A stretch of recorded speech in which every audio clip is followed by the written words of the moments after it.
Salut, j'espère que tu vas bien. Alors aujourd'hui, petite vidéo pour te parler un petit peu de confiance en soi. Et notamment en te donnant, je vais te donner quelques petits conseils concernant la posture. La posture, tu sais, c'est très important.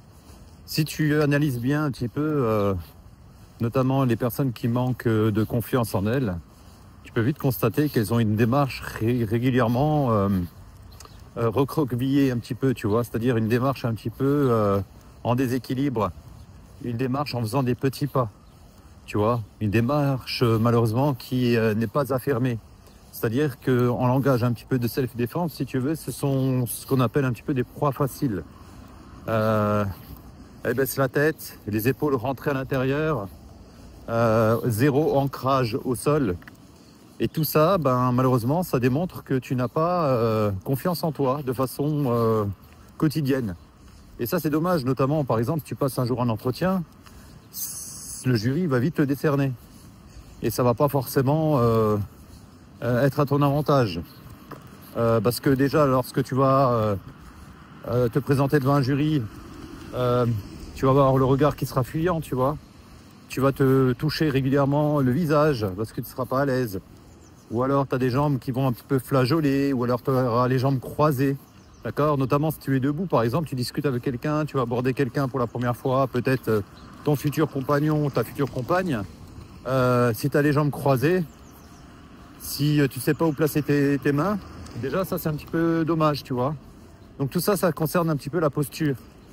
Alors il faut savoir qu'en PNL, on dit que le langage non verbal, ça représente au moins 55% à peu près du rapport concernant la communication. Il ne faut pas croire que le plus important, c'est pas ce que tu vas sortir de ta bouche, c'est-à-dire le verbe. Ce qui est important, c'est vraiment ton langage non verbal. Ensuite, on a ce qu'on appelle un petit peu, si tu veux, le langage paraverbal, c'est-à-dire aussi l'intonation que tu vas dégager lorsque tu parles. Tu vois bien, par exemple, si je dis bonjour à quelqu'un, si je dis bonjour, ou bien si je dis bonjour, c'est pas du tout la même intonation. Grosso modo, c'est-à-dire qu'aussi l'intonation, le débit que je mets dans ma voix, ça peut vraiment être super important, tu vois, pour faire la différence. Je peux avoir un ton agressif ou un ton sympathique. Ce n'est pas du tout la même chose. Si je dis bonjour à quelqu'un de façon agressive, on va vite le reconnaître. Ou bien si je parle avec un débit élevé, eh bien on va dire que voilà, c'est quelqu'un de tendu ou d'agressif. A contrario, si je parle avec un débit lent, ou bien si je parle avec une intonation joviale, on n'aura pas du tout la même réaction en face de moi. Et si toi, justement, tu souhaites améliorer ta confiance en toi, déjà dans un premier lieu, c'est adopter un petit peu les postures de superpuissance. Alors, il y a eu des études qui ont démontré que le fait d'adopter des postures en superpuissance, des postures d'affirmation, de confiance en soi, eh bien, chimiquement au niveau de ton organisme, ça va sécréter des hormones notamment du bien-être, de l'ocytocine, des choses comme ça qui vont t'apaiser. Et donc tu vas jouer également sur le système qu'on appelle parasympathique. Si tu veux, tu as le système nerveux autonome que lui on ne contrôle pas, c'est-à-dire que le système nerveux autonome, c'est-à-dire que, pour faire simple, c'est tout ce qui va, c'est tout ce que ton corps va contrôler de façon inconsciente. C'est-à-dire que tu ne vas pas pouvoir le gérer toi-même. C'est-à-dire ta fréquence cardiaque, ta digestion, la température corporelle, ta fréquence respiratoire, plein de choses comme ça. A contrario, tu vois bien que le fait de lever le bras, de serrer le poing, c'est volontaire, tu vois. Ça, tu peux vraiment le contrôler. Tandis que ça, si tu peux pas, tu peux pas contrôler ta respiration dans le sens que tu peux pas réfléchir à respirer, parce que si tu réfléchis, voilà, il faut que je respire tous les jours. 5 respirations par minute, par exemple, c'est pas possible. Tu peux pas tenir ça sur le long terme. C'est-à-dire que par moment, malheureusement, tu vas oublier et tu risques de mourir. Donc, heureusement qu'il y a le système nerveux autonome qui est là, justement, pour réguler tout ça à ta place. Et donc, dans le système nerveux autonome, tu as deux systèmes, le système sympathique et le système parasympathique. Et quand tu manques de confiance en toi, souvent tu es contrôlé par le système sympathique, c'est-à-dire le système un petit peu qui engendre du stress. A contrario, le système parasympathique, lui, va engendrer de la relaxation, de la détente et du bien-être. Donc c'est pour ça que c'est très important lorsque tu adoptes des postures de confiance, eh bien ces postures-là vont activer ton système parasympathique. C'est-à-dire que ça va te redonner confiance en toi, tu vas t'apaiser, tu vas parler de façon beaucoup plus affirmée que si maintenant tu te mets, tu croises les jambes, tu baisses un peu la tête, tu as les épaules bien rentrées à l'intérieur, ou tu te gâtes régulièrement le visage et tu ne sais pas où placer tes mains. Eh bien là, tu vas tout de suite avoir une posture déjà qui ne sera pas en ta faveur, ce qui va entraîner un manque de confiance en soi, et tu auras un langage qui ne sera pas vraiment affirmé, d'accord? C'est-à-dire que tu vas parler avec une voix basse, tu vas pas avoir une intonation correcte, et donc ça va tout de suite se ressentir dans tes relations sociales, avec tes proches, avec tes amis, avec tes collègues de travail. Donc notamment si tu souhaites par exemple évoluer dans ta société, dans ton travail, dans voilà, je sais pas ce que tu fais comme métier, mais ça peut vraiment te servir. Ou du moins si tu postules pour changer de poste, trouver un nouveau boulot, ça peut te servir. Donc c'est pour ça que les postures de confiance, c'est super important. Donc le non-verbal, hein, comme le dit la PNL, c'est aux alentours de 55%. Ensuite tu as le paraverbal, ça représente à peu près 35%, et puis tu as le reste, le verbal. Le verbal, il y en a qui disent c'est entre, voilà, on va dire, ça dépend des chiffres, hein. Donc il y en a qui, pour faire simple, pour pas te casser la tête, 60% non-verbal, 30% paraverbal et 10% le langage verbal. Même si dans la théorie c'est un petit peu moins, hein, c'est à peu près 7% concernant le verbal. Donc ça veut vraiment dire que ça représente vraiment pas grand chose, c'est-à-dire que tu pourrais presque dire n'importe quoi. L'essentiel, si tu as une bonne posture et si tu as une bonne intonation de voix avec un langage affirmé, déjà ça va imposer le respect. Tu sais, on dit souvent que ce qui compte, c'est de faire bonne impression. C'est souvent la première impression qui compte. Et si toi, déjà, tu te présentes chez quelqu'un ou bien tu postules à un emploi ou tu te présentes devant un jury et tu fais déjà mauvaise impression dès le départ, eh bien, malheureusement, là, tu te tires un petit peu, tu te mets des bâtons dans les roues, pour faire simple. Donc, c'est pas vraiment, tu vois, l'objectif. Donc, si tu manques de confiance en toi, moi, ce que je te conseille vivement d'appliquer tout de suite, c'est que lorsque tu te promènes dans la rue, essaye d'être déjà bien ancré au sol. Ça, c'est très important.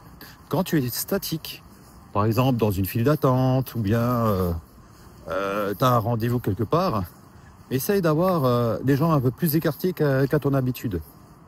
Ne croise pas les jambes. Ça, c'est important. Déjà, au niveau de la stabilité au sol, déjà d'avoir une très bonne stabilité. C'est un petit peu comme dans les arts martiaux, hein. Si tu as les pieds bien resserrés, malheureusement, tu n'auras pas d'équilibre. Et dès que quelqu'un va venir te pousser, tu vas vite être déséquilibré. Donc déjà la posture.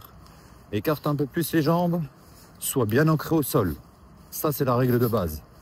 Ensuite, évidemment, concernant le tronc, il faut qu'il soit droit. Les épaules bien dégagées vers l'arrière. Un petit peu la poitrine bombée, mais pas trop. D'accord? Ça, c'est important de ne pas trop exagérer non plus, parce que sinon, ça va paraître un peu suspect. Mais il ne faut surtout pas que tu rentres les épaules à l'intérieur, d'accord? Ça, c'est important. Et évidemment, la tête, c'est important d'avoir le regard bien droit, horizontal. Surtout, ne baisse pas le regard. Quand on te parle ou si quelqu'un te provoque un petit peu dans la rue ou soutient le regard, donc évite de soutenir le regard, ne veut pas dire que tu es faible. Ça veut dire que lorsque tu évites de soutenir le regard, c'est-à-dire surtout ne pas te mettre en mode soumission, c'est-à-dire de baisser le regard. C'est-à-dire que lorsque quelqu'un te regarde un petit peu de façon bizarre dans la rue, ou bien le jury, tu passes un entretien devant un jury, il commence à te tester, essaye de balayer de droite à gauche. Reste pas focus seulement sur une personne. Balaye de droite à gauche. D'ailleurs, c'est ce qu'on dit un petit peu lorsque tu parles en public, hein. C'est essayer de balayer un petit peu la salle. Alors, c'est vrai que de temps en temps, on te dit aussi, oui, essaye de rester focus sur une personne. Mais le problème, si tu restes trop longtemps focus sur une personne, malheureusement, il y a certaines personnes qui vont se sentir un petit peu, voilà, laissées de côté. Donc, c'est pas l'objectif. Ton objectif à toi, c'est de balayer le regard de droite à gauche et ne surtout pas baisser le regard. Tu vois, ça c'est super important. Ça c'est quand tu es debout, principalement, tu vois. Tu peux également poser tes mains sur les hanches. Le fait, tu vois, de super-héros, un petit peu comme les Marvel, hein, souvent, tu vois, par exemple, il est sur un toit, par exemple à New York, et le gars, il pose ses deux mains sur les hanches, tu vois, en posture un peu de super-héros. Ça, c'est une posture que tu peux utiliser, hein. C'est également une posture que Tony Robbins conseillait à ses élèves. Autre chose concernant la posture. Donc la posture, ce que tu peux faire également, c'est lorsque tu es assis, essaye de prendre le plus de place possible, tu vois. Avoir une attitude assise de boss, de chef. Tu vois, par exemple, les jambes bien écartées. Tu peux même écarter un peu plus tes bras, tu vois. Par exemple, écarter tes bras, par exemple, à hauteur des épaules, tu vois. Ou bien croiser une jambe, mais pas croiser une jambe de façon féminine, mais plutôt, tu vois, de façon masculine. Et avoir le torse, par contre, un petit peu vers l'arrière, du sorte que tu es quelqu'un de cool, de zen et de serein. Ça, c'est aussi une posture un petit peu en position assise où cela démontre de la confiance. Pareil, si tu es debout et tu as un support, par exemple, en face de toi, ce que tu peux faire aussi, c'est écarter les bras, tu vois, sur la table. C'est-à-dire que tu prends appui sur une table, mais tu écartes bien les bras pour montrer que c'est un petit peu toi le boss, c'est un petit peu toi qui dirige. Et ça va démontrer une posture d'affirmation, d'accord? Une posture de contrôle. Ça, c'est primordial. Par exemple, si tu es assis, tu sais pas où mettre tes mains, soit tu peux les poser sur tes genoux, ou alors sur la table. Et quand tu les poses sur la table, ne les referme pas. Mets tes mains de façon assez écartée. Comme ça, également, plus tu prends de l'ampleur, plus tu prends de la place, plus cela va démontrer de la puissance et de la confiance en soi. D'accord?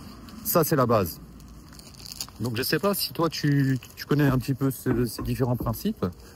Il y en a qui vont dire que c'est du bon sens. Mais après, c'est comme tout, hein. Si tu connais et que tu n'appliques pas, ça ne sert à rien, tu vois. Et je ne sais pas, dis-moi un petit peu si toi, tu as déjà utilisé un petit peu ces techniques, notamment lorsque tu passais des entretiens ou bien lorsque tu allais à des rendez-vous peut-être galants, tu vois. Avoir une bonne posture bien ancrée, d'accord? Alors, une posture bien ancrée, ça ne veut pas dire forcément être hyper rectiligne et hyper rigide, tu vois. Ça, c'est pas non plus... Sinon, c'est-à-dire que tu vas paraître pour être quelqu'un de coincé. C'est pas l'objectif non plus. Voilà, donc j'espère que ces postures vont t'aider, d'accord? Posture bien droite, bien ancrée, un petit peu le torse bombé, mais pas trop. Les mains sur les hanches, position assise bien écartée, les bras bien écartés, tu prends le plus de place possible, tu marches pas la tête baissée, tu essayes d'avoir un regard horizontal, tu balayes de droite à gauche. Déjà, en faisant ces petits conseils, ça va améliorer, tu vas ressentir que ton système parasympathique va s'activer, donc tu seras beaucoup plus détendu.